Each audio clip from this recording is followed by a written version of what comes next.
Le Brexit. Alors, c'est quoi la suite? Le 23 juin 2016, 51,9% des Britanniques se sont prononcés pour la sortie de leur pays de l'Union européenne. Pour comprendre les raisons de cette décision, remontons un peu le temps. En tant que pays libéral, le Royaume-Uni a toujours défendu le libre-échange et a donc adhéré à l'Union européenne pour bénéficier de la libre circulation. Des marchandises, permises par l'absence des droits de douane, des capitaux, c'est-à-dire la possibilité d'effectuer des transactions financières avec n'importe quel pays, des services, ce qui permet aux entreprises de s'installer dans le pays de leur choix et de vendre partout au sein de l'Union européenne, des travailleurs qui peuvent exercer leur activité où ils le souhaitent.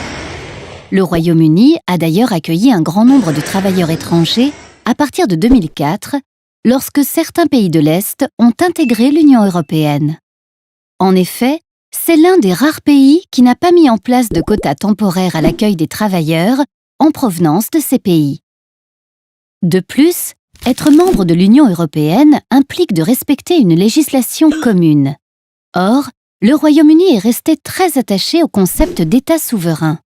Cela signifie qu'il a toujours souhaité conserver son pouvoir de décision, notamment en termes de politique économique. Par exemple, il a décidé de ne pas faire partie de la zone euro pour conserver une politique monétaire autonome, permettant à la Banque centrale de fixer librement son taux d'intérêt. Cet afflux de travailleurs provenant de pays européens plus pauvres et l'envie de retrouver leur souveraineté ont fait naître chez de nombreux Britanniques un sentiment nationaliste à l'origine du rejet de l'Union européenne. Quelles seront alors les conséquences de cette décision? Une fois sorti de l'Union européenne, le Royaume-Uni ne sera plus contraint de suivre ses réglementations. Il pourra par exemple mettre en place des mesures pour limiter la venue de travailleurs en provenance de l'Union européenne ou pourrait proposer des avantages fiscaux aux entreprises qui voudraient s'installer. Cependant, le Royaume-Uni essaiera probablement de conserver les règles de libre-échange qui existaient entre lui et l'Union européenne.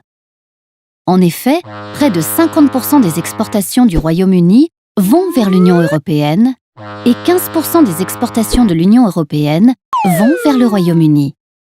Ces pays n'ont donc aucun intérêt à instaurer des barrières douanières entre eux.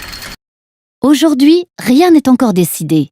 Le gouvernement britannique dispose de 2 ans à partir de la notification officielle pour organiser sa sortie et se mettre d'accord avec l'Union européenne sur la nature de leurs relations.